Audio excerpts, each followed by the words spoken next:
इथे आलेल्या सर्व पत्रकार बांधवांचं भगिनींचं मी इथे स्वागत करतो.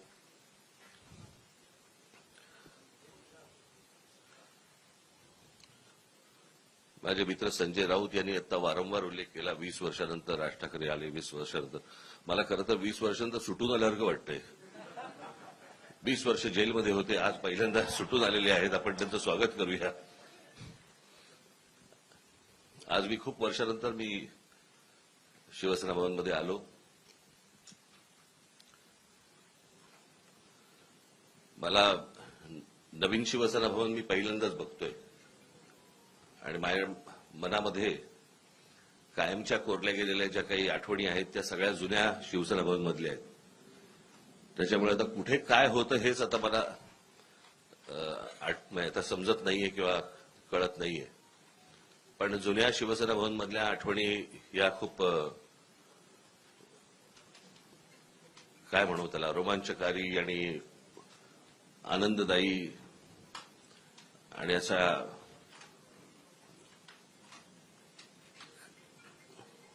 त्या आठवणींना म्हणजे मी तुमच्यावर जर बसलो मी तर इतक्या गोष्टी मला तुम्हाला सांगता येतील पूर्वीपासूनच्या. म्हणजे त्या 77 साली मला असं वाटतं शिवसेना भवन झालं आणि 77 सालीच त्यावेळेला ती जनता पक्षाचं सरकार आलं होतं आणि मग इथून तिकडे ती सभा यांची आटपल्यानंतर इथे शिवसेना भवनवरती दगडफेक झाली होती. त्यावेळेला काय काय झालं तेव्हापासूनच्या त्या सगळ्या जुन्या आठवणी आहेत. पण आता मी त्या आठवणीमध्ये रमत नाही. आज इथे शिवशक्तीचा आज शिवसेना, महाराष्ट्र नवनिर्माण सेना आणि राष्ट्रवादी काँग्रेस यांचा मिळून एक संयुक्त जाहीरनामा इथे प्रकाशित आज तुमच्यासमोर करत आहोत. मला असं वाटतं आदित्य ठाकरे आणि अमित ठाकरे यांनी त्या दिवशी या जाहीरनाम्यामध्ये वचननाम्यामध्ये या काय गोष्टी आहेत हे मला असं वाटतं आपल्यासमोर त्या दिवशी सांगितलेल्या आहेतच. त्याच्यामुळे आता त्याच्यावरती परत किती चर्चा करायची हे मला असं वाटतं आपण त्या गोष्टींचा विचार करावा. या व्यतिरिक्त जर समजा आपल्याला काही इतर प्रश्न असतील मला असं वाटतं सन्माननीय उद्धव ठाकरे आपल्याशी बोलतीलच. परंतु त्यानंतर जे काही आपल्या मनामध्ये काही प्रश्न असतील ज्याची उत्तरं आम्ही देऊ शकत असू तर आम्ही जरूर देऊ. तर आम्ही जरूर देऊ. धन्यवाद.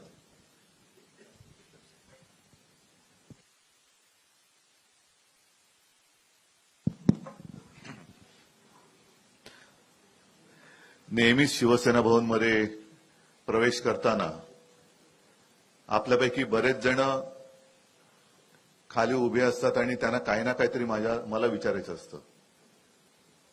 पण आज गाडीतून पाऊल बाहेर टाकल्यानंतर ते आतापर्यंत 20 वर्षानंतर राज शिवसेना भवनमध्ये येत आहेत. 2 भाऊ एकत्र येत आहेत. आपल्याला काय वाटतं, कसं पाहता आपण याच्याकडे? म्हटलं अरे येऊ तर दे मग पाहतो ना. साहजिकच आहे, आनंद आहे. एक संपूर्ण महाराष्ट्रामध्ये नवं चैतन्य सळसळतं आहे आणि आज आपल्या सर्वांसमोर शिवशक्तीचा वचननामा आम्ही जनतेच्या चरणी सादर करतो आहोत. या शिवशक्तीमध्ये शिवसेना आहे, महाराष्ट्र नवनिर्माण सेना आहे, शरद पवार साहेबांचा पक्ष जो त्यांचाच ओरिजिनल आहे, राष्ट्रवादी आहे, त्यांच्याकडनं विद्याताई आलेल्या आहेत आणि त्यांचे सुद्धा प्रतिनिधी. म्हणजे असं नका विचारू की राष्ट्रवादीकडनं कोण आलेले आहे की नाही, आलेले आहेत. आणि हा वचननामा आपल्या माध्यमातून जनतेच्या चरणी सादर केलेला आहे. बोलण्यासारखं बरंच काही आहे. आपल्या प्रश्नातनं जसं राज म्हणाले तसं आम्ही उत्तर देऊच. पण एकूणच जी काही आता झुंडशाही, याला लोकशाही म्हणता येणार नाही. आपल्या देशातली लोकशाही संपून झुंडशाही सुरू झाली असंच आता वातावरण आहे. म्हणजे आम्ही त्यांची मतचोरी पकडली. मतचोरी पकडल्यानंतर लाईट जरा बंद. मतचोरी पकडल्यानंतर त्यांनी आता उमेदवारांची पळवापळवी सुरू केली. साम दाम दंड भेद म्हणजे एवढे निगरगट्ट आणि कोडगे राज्य करते यापूर्वी महाराष्ट्राला तरी लाभलेले नव्हते. कल्याण डोंबिवली असो, ठाणे असो, बिनविरोध निवडणूक करून घेण्याची ही जी काय प्रक्रिया ते राबवत आहेत, हा लोकशाहीचा आणि जनतेचा अपमान आहे. काल परवापासून राहुल नार्वेकर, मी मुद्दामून नावानिशी बोलतो कारण विधानसभा अध्यक्ष हे विधानसभेत असतात, त्यांचा अधिकार हा सभागृहात असतो. सभागृहाच्या बाहेर ते राहुल नार्वेकर आहेत आणि तिथले आमदार आहेत. एक आमदार आपल्या अधिकाराचा दुरुपयोग करून दुसऱ्या म्हणजे जनतेवरती दमदाटी करतोय, त्यांचं संरक्षण काढून घेण्याचा आदेश स्वतः संरक्षणात राहून करतोय. माझं तर मत आहे हा विषय गांभीर्याने निवडणूक आयोगाने घ्यायला पाहिजे आणि तत्काळ अध्यक्षांना निलंबित केलं पाहिजे. कारण अध्यक्ष हे कोणत्याही पक्षाचे नसतात, ते जनतेचं जे काही न्यायासन आहे विधिमंडळ त्याचे अध्यक्ष असतात आणि तिकडे निष्पक्षपातीपणाने कारभार करण्याची जबाबदारी त्यांची असते. अध्यक्ष हे कोणत्याही पक्षाच्या प्रचाराला जाऊ शकत नाहीत किंवा त्यांनी जाता कामा नये, असं एक अलिखित किंवा लिखित दंडक आहे. त्याला छेद देणारं उद्दाम वर्तन त्यांनी परवा केलेलं आहे आणि म्हणून त्यांना तत्काळ निलंबित केलं पाहिजे, त्यांच्यावरती गुन्हा दाखल झाला पाहिजे.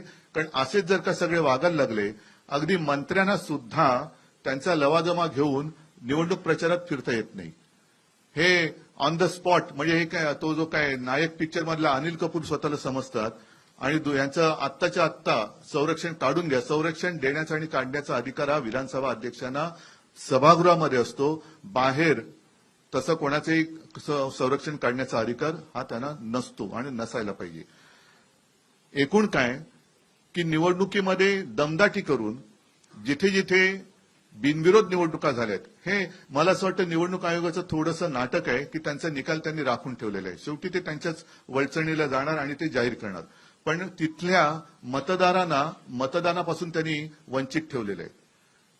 जे मतदार ज्यांना आपण जेनझी म्हणतो, पहिल्या प्रथम मतदान करणार आहेत किंवा होते, त्यांचा मतदानाचा अधिकार तुम्ही नाकारलेला आहात आणि तिथल्या वॉर्डाची प्रक्रिया ही रद्द करून पुनर्प्रक्रिया करून जसं आता मध्ये नगर परिषदांचं झालं ना, निवडणुका परत घेतल्या, तसं परत तिथल्या वॉर्डाच्या निवडणुका निकाल नुसते थांबवून ठेवू नका, तर तिथली निवडणूक प्रक्रिया रद्द ठरवून तिथे पुनर्निवडणुका घेतल्या गेल्या पाहिजेत. तर तुम्ही लोकशाहीचे रक्षक आहात, नाहीतर तुम्ही म्हणजे निवडणूक आयुक्तांना म्हणतोय की तुम्ही सत्ताधाऱ्यांचे गुलाम आहात. हा जनतेमध्ये एक समज तुमच्याबद्दल होईल, तो होऊ देऊ नका. बाकी प्रश्न आहेत, त्या प्रश्नाबद्दल तुम्ही प्रश्न विचारा, आम्ही उत्तर देऊ. बोलण्यासारखं खूप आहे, जसं जमेल तुमच्या प्रश्नाच्या निमित्ताने आम्ही बोलत जाऊ. पण ह्या गोष्टी मात्र ठळकपणाने अधोरेखित करण्यासारख्या आहेत. परत एकदा सांगतो, राहुल नार्वेकर यांना विधानसभा अध्यक्षपदावरून निलंबित केलं गेलं पाहिजे, त्यांच्यावरती गुन्हा दाखल झाला पाहिजे आणि जिथे जिथे बिनविरोध निवडणुका ह्या करून घेतल्या गेलेल्या आहेत तिकडे निवडणूक प्रक्रिया ही नव्याने राबवली गेली पाहिजे.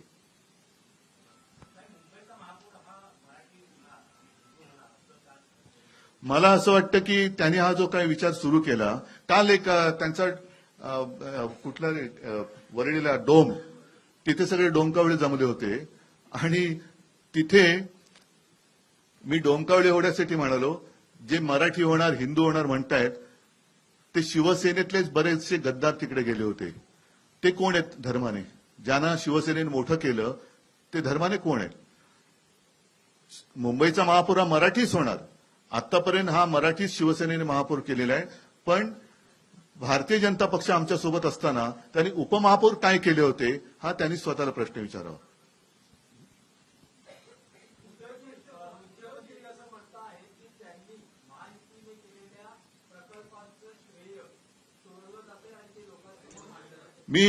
हा प्रश्न एक चांगला आहे.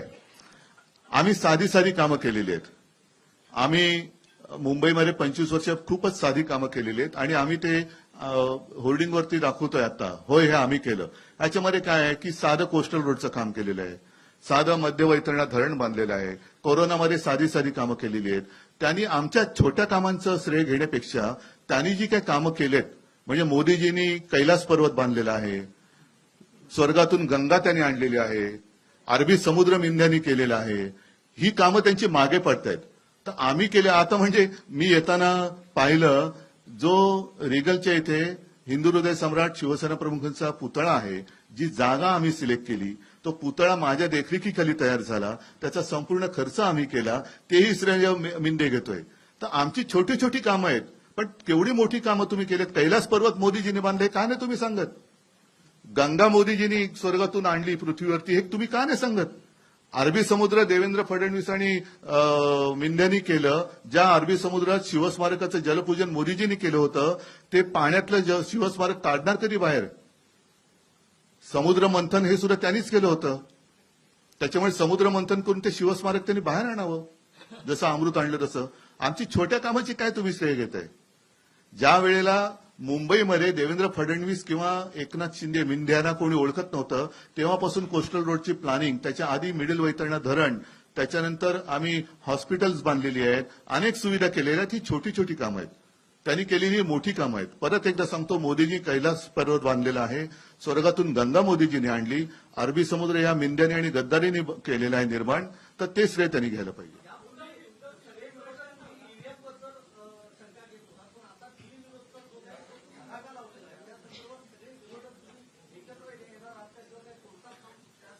कोर्टात जाऊन काय होणार आहे? विश्वास ठेवायचा तरी कोणावर?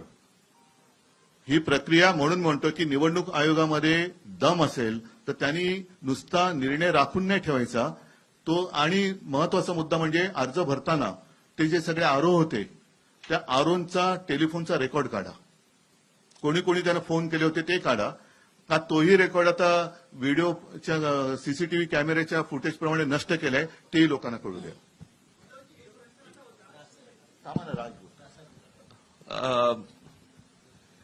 एका गोष्टीची मला असं वाटतं मी आठवण करून देणं खूप गरजेचं आहे, आणि की अशा प्रकारच्या बिनविरोध या स्थानिक स्वराज्य संस्थांच्या निवडणुकांमध्ये बिनविरोध असं पश्चिम बंगालमध्ये झालं होतं.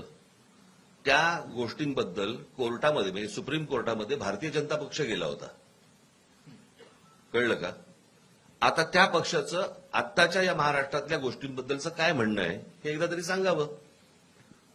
म्हणजे पश्चिम बंगालमध्ये तुम्हाला चालत नाहीत आणि महाराष्ट्रामध्ये तुम्ही करतात. मला या सगळ्या गोष्टींमध्ये फक्त एकच सांगायचं आहे आपल्याला सगळ्यांना, आणि त्याही राजकीय पक्षांना पण मला हेच सांगायचंय की सत्ता, ह्या सत्तेचा अमरपट्टा घेऊन कोणीच आलेलं नाहीये. आज तुम्ही ज्यावेळेला सत्तेमध्ये आलात त्यावेळेला काँग्रेसने हे केलं, काँग्रेसने हे केलं, काँग्रेसने असं केलं म्हणून आम्ही असं करतोय, असं जेव्हा तुम्ही सांगता, उद्या जेव्हा तुम्ही जाल आणि तुम्ही जे पायंडे पाडून ठेवलेले आहेत त्याच्या दामदुपटीने ज्यावेळेला पुढे सुरू होईल त्यावेळेला कोणाकडे तक्रार करू नका. याचं कारण आता आपण जे काय करतो आहोत, तर जर समजा त्यांना वाटत असेल की आम्ही सत्तेतनं कधीच बाजूला होणार नाही आहोत, तर आम्हाला असं वाटतं हा भ्रम त्यांचा दूर झाला पाहिजे. आणि उद्या ज्या वेळेला सत्ता परिवर्तन होईल आणि ज्या वेळेला दुसरे येऊन, ज्यावेळेला याहून वाईट ज्यावेळेला होईल, त्यावेळेला आपण काय करणार आहोत याचा विचार मला असं वाटतं सत्ताधाऱ्यांनी त्या वेळेला करणं गरजेचं असतं.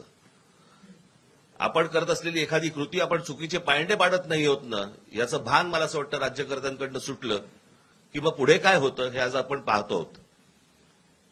मला असं वाटतं जे राज्यामध्ये लोक आहेत त्यांनी या गोष्टींचा नीट विचार करणं आवश्यक आहे. आपण काय पसरवतोय, आपण काय टाकतोय या राज्यांमध्ये. मी गेले 10 वर्ष, अनेक वर्ष मी तुम्हाला सांगतोय की या महाराष्ट्राचं हे युपी बिहार करतायत. उत्तर प्रदेश, बिहारमध्ये ज्या प्रकारचं राजकारण केलं जातंय त्या प्रकारचं राजकारण, महाराष्ट्र हा वेगळा सुसंस्कृत महाराष्ट्र आहे.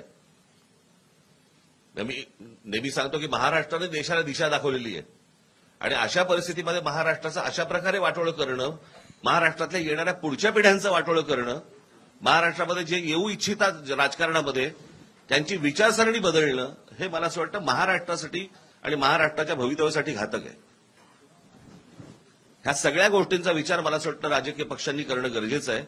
आज जर आपण ह्या गोष्टींना प्रोत्साहन दिलं तर पुढे आपल्या वाट्याला काय येणार आहे हे फक्त ओळखून घ्यावं.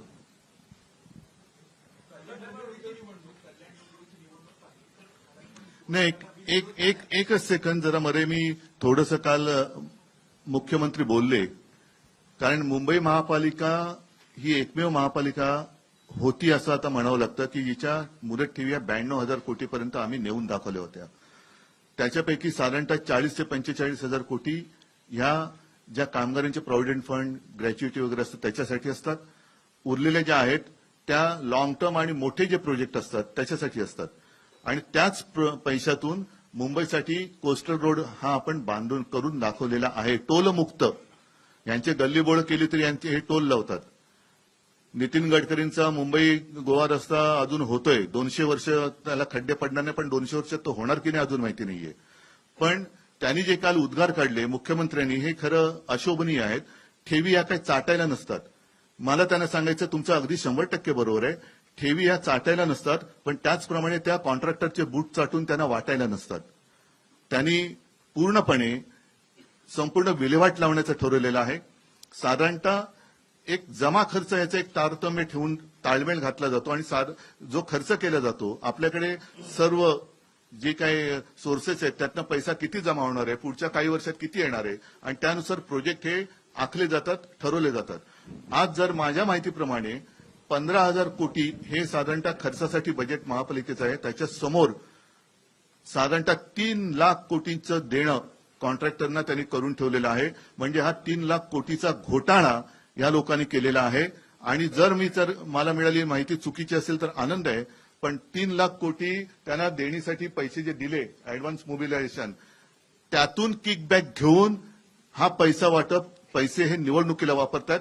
ही माझ्याकडे आलेली माहिती आहे. 3 लाख कोटीचा घोटाळा या खोकासुराने केलेला आहे.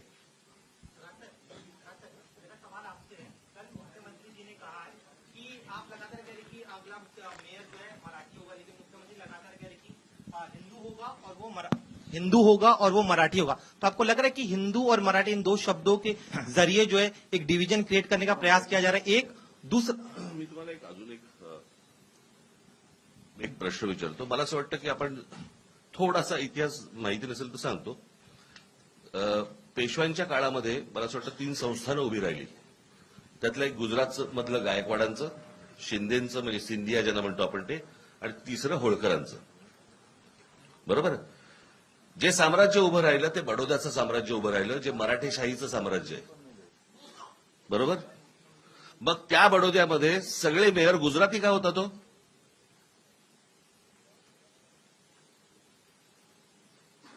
हा महाराष्ट्र आहे. महाराष्ट्रामधल्या प्रत्येक शहरामधला महापौर हा मराठीच होणार. इथे कसलं हिंदू मराठी करताय तुम्ही?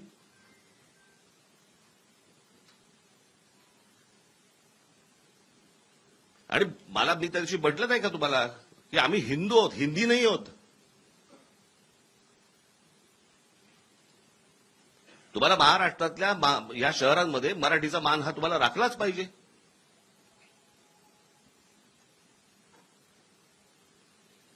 त्याच्यामुळे आमचा जो महापौर होईल तो मराठीच होणार. मुंबईचा महापौर मराठीच होणार. प्रश्नाला एकच आहे. याचा अर्थ भाजपा मराठी माणसाला हिंदू नाही का समजत? मराठी माणसाला हिंदू नाही समजत. मराठी जसं राज म्हणाला तसं आम्ही मराठी आहोत, अस्सल हिंदूच आहोत. आणि अगदी संयुक्त महाराष्ट्रापासून जो मुंबईसाठी लढा दिला गेला त्याच्यामध्ये आत्ताचा भाजप किंवा तेव्हाचा जनसंघ हा कुठे होता?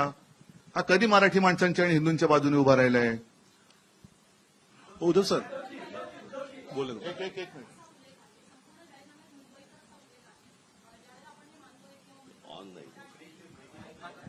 त्यांचा माहिती आहे. ज्यावेळेला आपण हे म्हणतोय की मुंबईमध्ये मराठी माणसावर अन्याय होतोय आणि तुम्ही तो मुद्दा घेऊन पुढे जात असाल तर या संपूर्ण वचननाम्यामध्ये मराठी माणसासाठी अशी कुठली वचनं आहेत? कारण त्या प्रत्येक ठिकाणी मुंबईकर असे उल्लेख पाहायला मिळत आहेत. याचं कारण असं आहे की हा निवडणूक आयोगाला पाठवला जातो आणि त्यांच्याकडनं सँक्शन होऊन येतो. आम्हाला माहिती आहे आत्ताच्या सरकारमध्ये काय परिस्थिती आहे. आम्हाला मुंबईकर म्हणजे मराठी माणूसच सांगायचंय, परंतु त्यांना जर समजा मराठी माणूस याच्यावरती जर रिजेक्ट झाला असता म्हणून आम्ही मुंबईकर टाकले. अजून काही? म्हणजे ही सगळी आश्वासनं मराठी माणसासाठी असतील असं मानायचं का? अहो, साधी एक गोष्ट सांगतो. आम्ही केलेल्या कामाची एक पुस्तिका आणि त्याच्याही बद्दल आदित्यने एक प्रेझेंटेशन दिलं होतं एनएसी तिकडेच. हे काल डोमकावळे जमलेलं त्याच डोममध्ये. आणि त्याच्यानंतर एक कोरोनाच्या काळात केलेल्या कामाची आम्ही पुस्तिका केली. ती पुस्तिका त्यांनी रिजेक्ट केली. आता ते तर मी काय थांबणार नाही. ते तर पुस्तक मी बेधडकपणाने वाटणार. निवडणूक आयोगाला जे काय शब्द आहे तो वापरा, करायचं ते करा. कारण ते काम आम्ही केलेलं आहे. त्या कामामध्ये जे जे सहभागी झाले सगळे मुंबईकर होते, सगळे महाराष्ट्राचे रहिवासी होते, आहेतच, नागरिक होते. आणि ते काम आम्ही केले. कारण निवडणूक आयोगाच्या परवानगीने आम्ही कोरोनाचं काम केलेलं नव्हतं. त्याच्यामुळे कोरोना काळामध्ये जिथे उत्तर प्रदेशमध्ये दंगेमध्ये प्रेतं वाहत होती, आता परत मग देवेंद्र फडणवीसांना विचारलं ती प्रेतं कोणाची होती, हिंदूंची होती का मुसलमानांची होती? आणि त्या काळात आम्ही मुंबई मॉडेल हे जगभरामध्ये गाजलं. अगदी त्या WHOच्या अध्यक्षांनी सुद्धा त्याचं तारीफ केलेली सुप्रीम कोर्टाने केली, न्यूयॉर्क टाइम्समध्ये आलं. हे काम आम्ही म्हणजे हे काय अभिमान नाही, पण एक समाधान आहे की त्यावेळेला आपण हे काम करू शकलो. चीनमध्ये 15 दिवसात फील्ड हॉस्पिटल झालं, आपल्या मुंबईमध्ये 18 दिवसात झालं. हे आम्ही सांगणार. याच्यामध्ये निवडणूक आयोग आला तरी त्याला बाजूला सारून आम्ही कोरोनात केलेलं काम हे सांगणार. निवडणूक आयोगाने ते अडवण्याची हिंमत दाखवावी.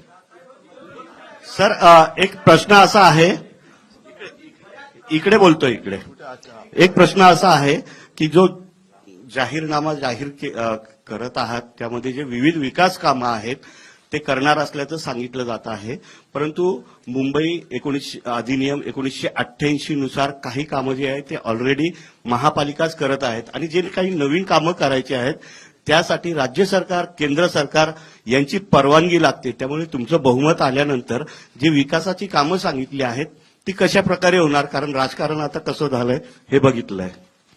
राज्य सरकार किंवा केंद्र सरकारच्या परवानगीची गरज आहे. चांगल्या कामांना, जी आम्ही चांगलं कामं करू इच्छितो, जी याच्यामध्ये दिलेली आहेत, त्याला केंद्र आणि राज्यांनी विरोध करावा.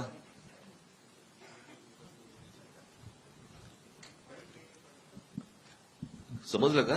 की इकडे तिकडे बघत होतस तू? प्रश्न विचारता आणि इकडे तिकडे बघत बसता रे, स्वतःही ऐकत नाही. उद्धवजी, एक प्रश्न आहे. थांब रे जरा, थांब. कुठे चाललोय का? अरे एक मिनिट, त्याला तुला मी काय बोललोय समजलं का? हा.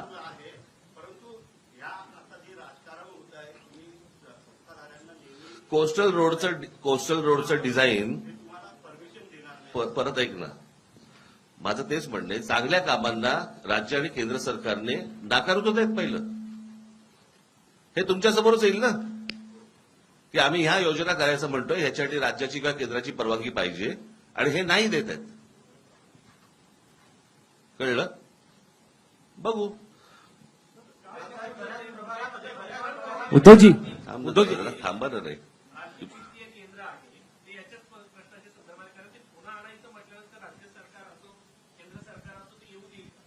त्यांना आडउतर दे, तेच तर राज म्हणाले ना. त्यांना आडउतर द्या, म्हणजे त्यांचं जे काही ढोंग आहे ना ते बाहेर पडेल. जसं एक मुद्दा किंवा दोन गोष्टी आहेत ज्याच्याबद्दल मी मुख्यमंत्री असताना गो अहेड दिला होता, ते म्हणजे मराठी रंगभूमीचं दालन ते यांनी रद्द केलं बिर्ला तिकडे चौपाटीला, आणि ते हे बिल्डरच्या घशात घातलं. वरळी दुग्ध डेअरी आहे तिथल्या सगळ्या कामगारांचं नीट तिथेच पुनर्वसन करून तिथे आपण जागतिक दर्जाचं पर्यटन केंद्र करणार होतो, ते आता यांनी रद्द करून ते बिल्डरच्या घशात घालतायत. देवनार डम्पिंग ग्राउंड हे बिल्डरच्या घशात घालतायत. कुर्ला मदर डेअरी अदानीच्या घशात घातलेली आहे. मुलुंडच्या सगळे ती कांजूरचे मिठागरे आहेत ती अदानीच्या घशात घातलेली आहेत. म्हणजे यांचा महापूर होणार नाही, पण झाला तर मुंबईचं अदानीस्थान होईल, हे माझं स्पष्ट आणि ठाम मत आहे. उद्धव साहेब 2017 तुझा मराठी भाषा भवन सुद्धा यांनी अडवून ठेवले. एक मिनिट, तुझं विचारून झालं ना मगाशी, जरा बाकीच्यांना पण विचारू. एक लास्ट एक नाही. उद्धवजी, सरकार लाडक्या बहिणीसाठी 1,500 रुपये देत आहे, मात्र आपल्या वचननाम्यामध्ये सुद्धा घरकाम करणाऱ्या महिलांसाठी तुमचा विरोध आहे का? 1,500 रुपये असं तुम्ही म्हणत आहात, मात्र महिलांसाठी आता हे जो निधी दिला जात आहे त्याऐवजी त्यांना घरकाम द्या किंवा त्यांना जे असेल काम द्या असं सुद्धा ते म्हणत आहे. त्यामुळे निधी देण्याऐवजी काम देणं हे गरजेचं आहे. दोन्ही करणार, आणि म्हणूनच आर्थिक केंद्र जे आहे त्याची गरज, कारण मुंबईमध्ये आर्थिक केंद्र जे केलं होतं ते मनमोहन सिंगांनी जाहीर केलं होतं. बरोबर आहे, म्हणजे त्यांचं प्रेम हे मुंबईवरती होतं, पण हे आल्यानंतर ते आर्थिक केंद्र उचलून त्याने अहमदाबादला नेलं. म्हणून मुंबईकरांसाठी रोजीरोटीसाठी काही उत्पन्नाची साधनं निर्माण करायची, त्याच्यासाठी आर्थिक केंद्र हे पुन्हा परत आणण्यापेक्षा आम्ही नव्याने करू. 2017च्या वचननाम्यामध्ये आपल्या उद्धव साहेब मुंबईकरांना 24 तास पाणी देण्याचं एक आपण वचन केलं होतं, त्यासाठी गारगाई पिंजाळ धरणाचा देखील उल्लेख हे केला आता मी होता. काढलेलं परंतु आहे. आत्ताच्या याच्यात ठेवलेलं नाही, सांगतो. हा चांगला प्रश्न विचारला. 2017च्या वचननाम्यामध्ये गारगाई पिंजाळ ही 2 धरणं आम्ही करू हे वचन होतं. योगायोगाने म्हणा काही असेल, अनपेक्षितपणे 2019 साली मी मुख्यमंत्री झालो आणि त्याला चालना देण्यासाठी जेव्हा मी प्रेझेंटेशन घेतलं तेव्हा लक्षात आलं की तिथे गारगाई आणि पिंजाळ हे जर का आपल्याला तलाव किंवा धरणं करायची असतील तर किमान 5.5 ते 6 लाख झाडांची कत्तल करावी लागेल. कत्तल हा शब्द मी मुद्दामून वापरतोय कारण झाडानं सुद्धा जीव असतो, तर त्यांची कत्तल करावी लागेल. आणि ते बघितल्यानंतर मी थांबलो. त्याच सुमारास आणखीन एक प्रोजेक्ट समोर आला, तो म्हणजे डिसॅलिनेशन ऑफ वॉटर, म्हणजे समुद्राचं पाणी हे पिण्यायोग्य करणं आणि ते वापरणं. आता यातला फरक असा आहे की जिथे कॅचमेंट एरिया आहे तिथे आपण ही धरणं करणार होतो. कॅचमेंट एरिया का आहे तर तिकडे झाडं आहेत म्हणून. ती झाडं कापल्यानंतर पुन्हा पावसावरती आपण अवलंबून राहावं लागायचं, ते लागणारच आहे. तो होणारा खर्च, तिथून इथे पाणी आणण्याचा खर्च, त्यापेक्षा समुद्राचं पाणी आपल्याला पावसावरती अवलंबून राहावं लागणार नाही. मी मुख्यमंत्री असताना शेवटचा जो काही अर्थसंकल्प महापालिका आयुक्तांनी मांडला होता त्याच्यामध्ये 400 MLD पर डे, म्हणजे जेवढं आता तानसातनं पाणी मुंबईला एका दिवसात मिळते त्याचा पायलट प्रोजेक्ट लावणार होतो. आणि तो आता या डिसेंबरपर्यंत पूर्ण झाला असता. म्हणजे आतापर्यंत आपल्याला 400 MLD पाणी जे तानसातनं मिळते ते समुद्राचं पाणी प्यायला पिण्यायोग्य करून उपलब्ध झालं असतं. आणि ते यशस्वी झाल्यानंतर मग समुद्र आहे, जो समुद्र या मिंदेने आणि यांनी निर्माण केला आहे तो असाच ठेवलेला आहे, तर त्याचं पाणी आम्ही पिण्यासाठी करणार होतो.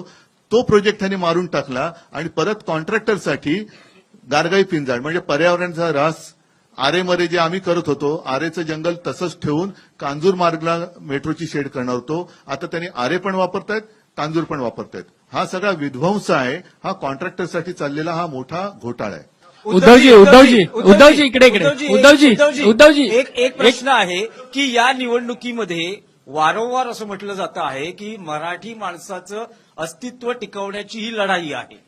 जर इतक्या वर्षानंतर मराठी माणसाचं अस्तित्व हा जर मुद्दा असेल तर मग महाराष्ट्रात मराठी माणसाला अस्तित्व टिकवावं लागतंय, तर जे राजकीय पक्ष आहेत, विशेषतः मराठी माणसाच्या न्याय हक्कासाठी आणि अस्मितेसाठी स्थापन झालेल्या पक्षांचं हे अपयश आहे असं तुम्हाला वाटत नाही का? हा प्रश्न जर का आता 10 वर्ष होऊन मोदींना हिंदू खतरे में है ही आवई देणाऱ्यांना विचारलं तर तुम्हाला त्याचं उत्तर मिळेल. कारण जगातला सगळ्यात बलवान नेता हिंदू हा देशावरती राज्य करतोय. त्यांच्या राज्यामध्ये आजही बांगलादेशी घुसतायत, रोहिंगे घुसतायत आणि आपल्या महाराष्ट्रामध्ये हिंदू खतरे में है असं म्हणून मोर्चे काढावे लागतायत. तर हे अपयश कोणाचं? आणि मराठी माणसाबद्दल म्हणाल तर माझं सरकार पाडल्यानंतर ही जी परिस्थिती उभी राहिलेली आहे, मराठी माणसाचा पदोपदी अपमान होतोय, त्याला घर नाकारलं जातंय, त्याच्या आहारावरनं त्याला सुनावलं जातंय. हे सगळे गेल्या 2 वर्षात सुरू झाले. मी मुख्यमंत्री असताना मराठी सक्तीची केली होती, तो सुद्धा यांनी आदेश मला वाटतं रद्द केलेला आहे. मराठी भाषा भवनाचं काम हे पाडून ठेवलेलं आहे. ह्या अनेक गोष्टी तुम्हाला सांगता येतील. आणि हा सगळा काळ हा आता गेल्या 2 ते 3 वर्षातला आहे. उद्धवजी काल मुख्यमंत्री हिंदू धोक्यात आलाय हा गेल्या 10 वर्षातला परिपाक आहे. उद्धवजी आणि राजजी, तुम्हाला दोघांनाही एक प्रश्न आहे. पण दोघं एका वेळेला माईकवर बोलू. आणि मुंबईच्या निवडणुकीमध्ये आंतरराष्ट्रीय राजकारणाने एंट्री घेतली हे आम्हाला काल डोममध्ये दिसलं. मुंबईचे भाजपचे अध्यक्ष म्हणतायत की जो न्यूयॉर्कचा महापौर झालाय झोराम ममदानी, त्यांनी उमर खालिदला सपोर्ट केला आणि त्या उमर खालिदच्या सभेमध्ये जी मुंबईत होणार होती तिथे आदित्य ठाकरे आणि तुमच्या पक्षाची लोक गेलेली होती. मला असं त्यांचं म्हणणं वाटतं- आहे की मुंबईचं आम्ही ममदानीकरण होऊ देणार नाही, मुंबईचा न्यूयॉर्क होऊ देणार नाही, मुंबईचा रंग असं आम्ही कोण बदलू बोललं? देणार नाही. कोण बोललं? हे सगळे भाजपचे पदाधिकारी आणि मुंबई अध्यक्ष बोलतात. चाटम नाही काय मला ऐकायला नाही आलं. माईक घ्या ना जरा. चाटम. उद्धवजी मुंबईची निवडणूक आली की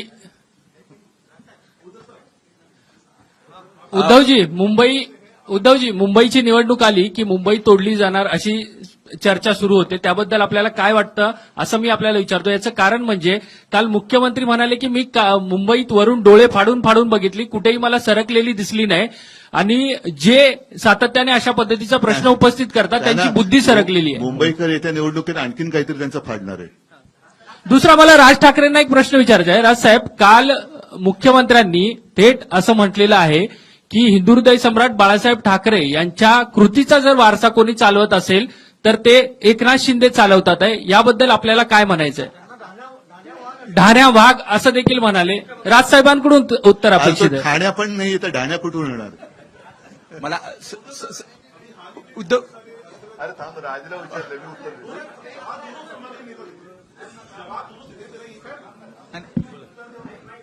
सर सवाल ये है कि कई सारे अभी हाल ही आम्ही उत्तर द्यायची नाही, तुम्ही प्रश्न विचारत राहा. हा, तुझं झाला, तू विचार. विचार. काय झालं? हा बोल. मी हसलो नाही सर.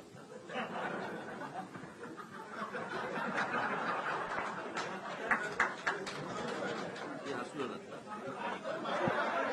बाईकवर असा. मी तर शांतपणे हसलो. संजय राऊत जोरात हसले. हे त्याचं उत्तर. ते मागच्या पत्रात काय ते आहेत ना. ऐका, एकच विनंती आहे की या सगळ्या फालतू विषयाचा मुंबईकरांच्या जीवनाशी काहीही संबंध नाही. त्याच्यामुळे माझं म्हणणं आहे की मुद्द्यावरती त्यांनी बोललं पाहिजे. आम्ही मुद्द्यावरती बोलतो. ममदानीबद्दल त्यांनी मोदींना विचारलं पाहिजे, कारण ते नवाज शरीफचा केक खाऊन आलेले. त्याच्यामुळे मोदी तिकडे जात येत असतात, आम्ही जात येत नाही आहोत. तर त्याचा आणि मुंबईशी काही देणं घेणं नाहीये. मुंबईकरांसाठी आम्ही जे केलेलं आहे त्याच्यावरती बोला. ते जर काही करू शकत असतील तर त्याच्यावरती बोला. या फालतू बाष्पळ त्यांच्या प्रचारामध्ये मुंबईकरांना काही मिळणार नाही. उद्धव सर इसी सवाल का एक प्रश्न तुम्हाला सगळ्यांना तुम्हालाच विचारतो. पुढे पण काय काय गोष्टी ऐकायच्या आहेत ना रे तुम्हाला? आज 4 काय 5 किती तारीख आहे आज? 4 तारीख आहे. अजून पुढे पण आहेत, पुढे सभा आहेत. सभांमधनं पण तुम्हाला अनेक गोष्टी ऐकायला मिळणार आहेत. एकाच पत्रकार परिषदेमध्ये सगळेच जर प्रश्न तुम्ही विचारायला लागलात, कशासाठी करताय ते? आज वचननाम्याचं मला असं वाटतं आज जाहीर करणं होतं, तेवढ्यापुरता तो विषय ठेवा. बाकीच्या अनेक प्रश्नांची उत्तरं तुम्हाला मला असं वाटतं सभांमधनं मिळतील. ठीक आहे. चला, धन्यवाद. जय हिंद, जय महाराष्ट्र.